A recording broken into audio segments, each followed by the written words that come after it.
expert like Tammy is, that's devoted to that next effort if we decide to go. I mean, and I think we should go down some of these roads because it'll improve our efficiency going forward to the point where it will help us keep our staff small.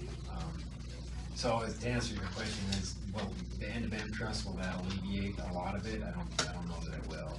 It would otherwise, but since I think we're gonna end up jumping into some more projects, I don't think it will.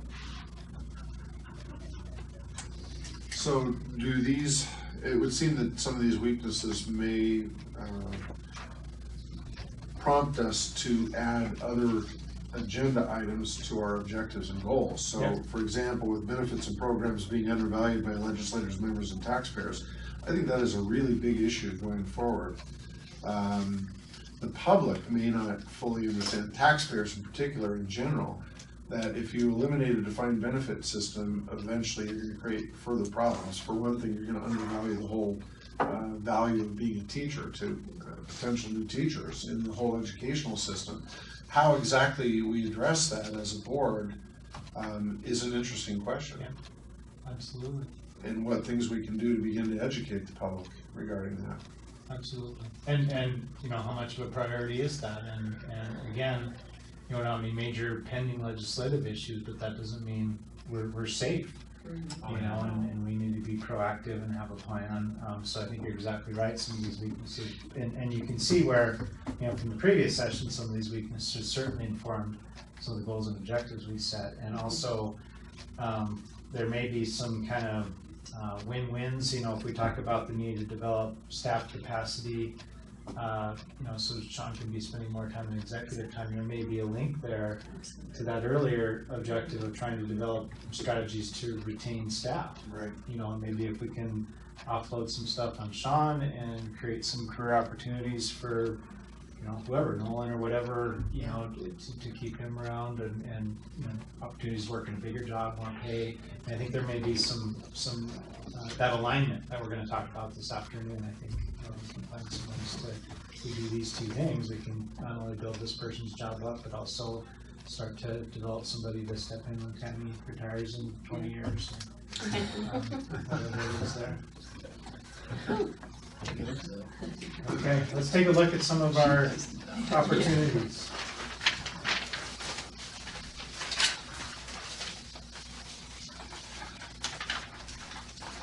We were very optimistic when we did this nice big long page of opportunities. Again, some of the weaknesses, you know, informed of that. Great opportunities for board training. We also talked about that as a strength. Great opportunities with affinity groups and great relationships with existing groups and partners like MEA, MFT, IT. So a lot of great opportunities that we've been taking advantage of and that have really been an integral part of TRS's success.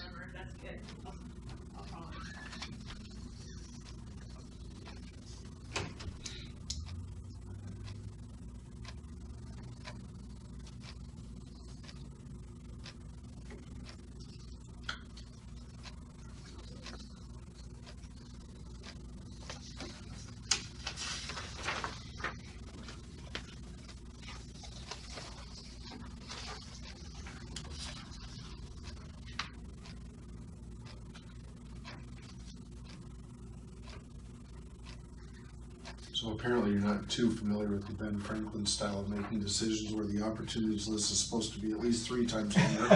Yes. Yeah. I'll work on that, yeah.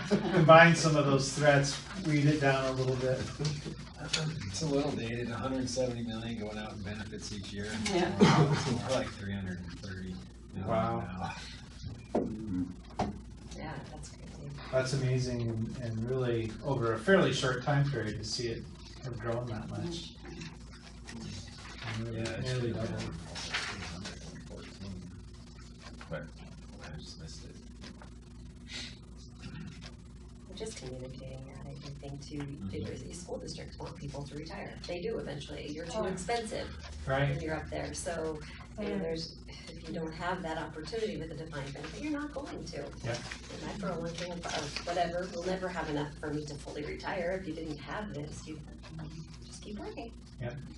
Well, and like Daniel said, I mean, attracting people into the profession, and that's so critical to ensure quality education, and the retirement system has a huge impact. Well, we constantly battle the fight with school boards and administrators trying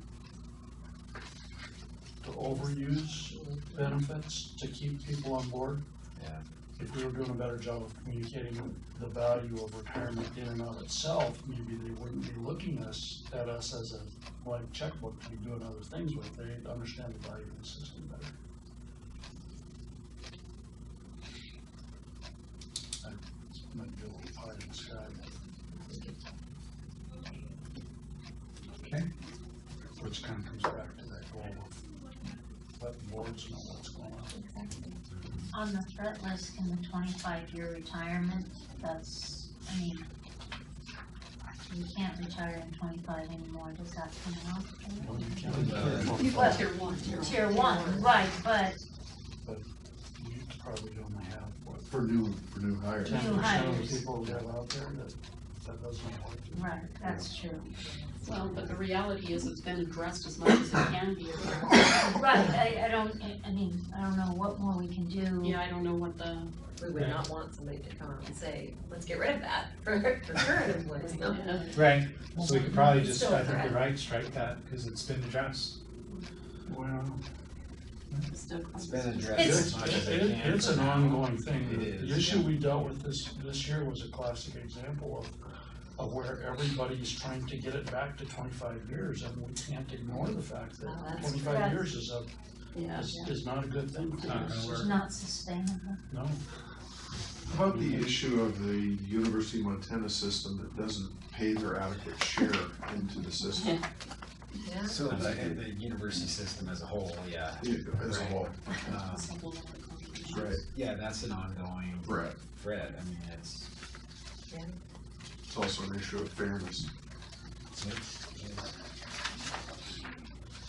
should we But just you're say adding to university? the wrong list. I know. Now I know this problem.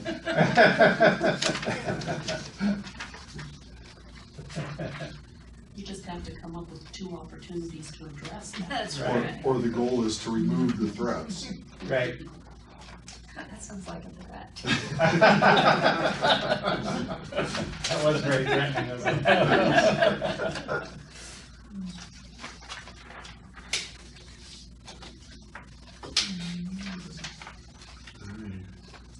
You know, I think one of the threats, and I don't see it here, is just, well, actually, I do, the volatility of the marketplace. At least I know I do, when I see things like what I saw yesterday, everybody talking about how great it is to have 22,000 in the Dow. We kind of think we've gotten over some hump when we see numbers like that, but the reality is, we haven't gotten over anything. You know, there's got to be kind of a long-term thing going on here. Another 8% next year. Yeah. Yeah, so, you know, I guess just discounting the realities or ignoring the fact that we don't have to do anything now because it's a 22,000 or whatever. I think it's real easy for any investor to Get complacent. get complacent. Yeah, I think the possibility of a market correction, I mean, I was the same way. You look at all these great financial reports and go like, ooh, this is gonna When's it last. coming? Yeah. So that's something we gotta have on our radar. Consumer sentiment dropped pretty significantly last month. There's now a higher percentage of bearish investors than there's been in about 6 months. So that's usually indicative of the beginning, at least a minor market correction. That's short term though. I think there's other long-term issues. I'm not sure I should dig into the weeds on that, but I have an axe to grind about what I think is world GDP growth as a very long-term issue, consistently beginning to slow, so that there's a real impetus, I think, for an understanding that those long-term projected rates of return, which we've been able to sustain for 30 years, are gonna necessarily start coming down slightly, because as developed economies get developed, then their overall GDP growth tends to slow. So, but it's certainly an important issue, not urgent Right. at all, but long-term is something that I'll continue to bring up. So, Well, and I just think the whole, and you mentioned it earlier, the whole issue of complacency, that it's just gonna take care of itself, well, you can't just trust that. right, it's true. Okay. So on your threat list, I guess I see the one regarding disaster recovery as a major IT consideration.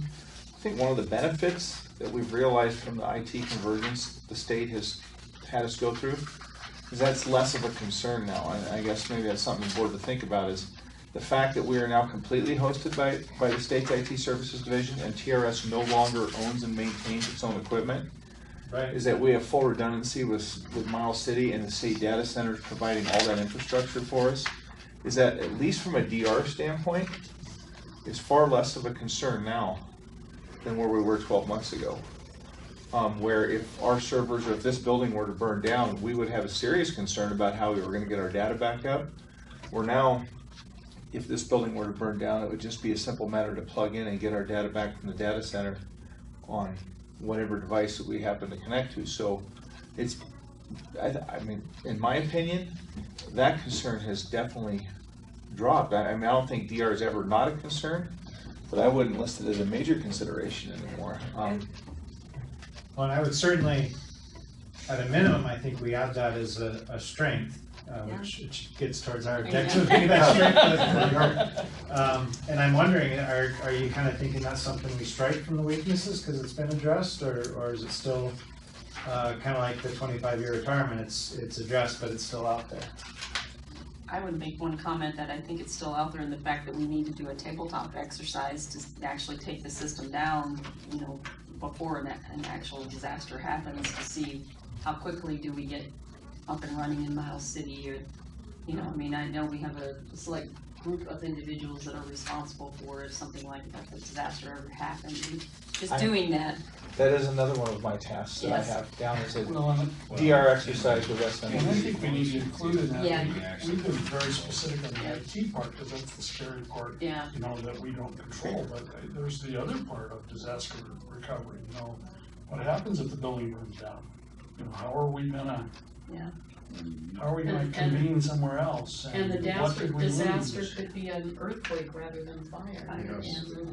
And, There's a building you could go for. or, yeah, I know school districts trying to get rid of the building. One that's crumbling. Yeah, well, and there's broader, like you said, broader impacts to a major disaster like an earthquake than just the IT piece. And it could be completely recovered, but if nobody can get a hold of us, or there's, you know, no way to transmit into people's bank account, I mean, there's that bigger, yeah, we can't get sufficient staff to work. right? Yeah, so I think maybe just the focus of that needs to be Broadened. so much IT is Okay. bigger. Yeah. So yeah, let's broaden, so under threats, we'll broaden it from IT, and then we'll also add our leaps and bounds on disaster recovery in the IT to it, right? Okay, so what we'll do, is we'll break. I know we're gonna have lunch, and then you guys have some work to do, and then I'll come back. So when we get back, we'll jump right into the commitment worksheet for the coming years. Some of the things that we've already talked about carrying forward are on there. We drafted that, and then we'll add some things like developing the long-term audit capacity. If we want to, you know, add anything in here about you know, the DR exercise or broader disaster recovery or whatever, we can do that as well. So we'll break now, and we'll come back this afternoon and get that commitment worksheet developed, and we'll talk about how we want to communicate it, and I want to spend some time talking about how we want to, you know, acknowledge and reward accomplishments. Okay, thanks, Jim. I think we are the board are probably going to do the disabilities very quickly. So that you can go, so that then you can go. We have lunch for We do, and that's fine. Should just be, yeah. I'll let. Stuff here. Bring the disabilities because Dan has to be gone this afternoon. Yeah. And Carrie can't vote, so we wanna make sure we have enough votes. I'm not a board member right now. My thing ended and I haven't been reappointed. She's a virtual, Yeah. virtual chair, virtual. So. She looks pretty good for a I virtual. guess. It's all, totally hologram. Yeah, wonderful. Who knows? I don't Benefit of new technology. Yeah, sure. So what time do you wanna start up again? Well, I guess since we're gonna do this right now, probably 1:10. I have. Okay, I'll be back at 1:10. Okay, perfect, thanks. I think that's good questions. Close the chair, do that. And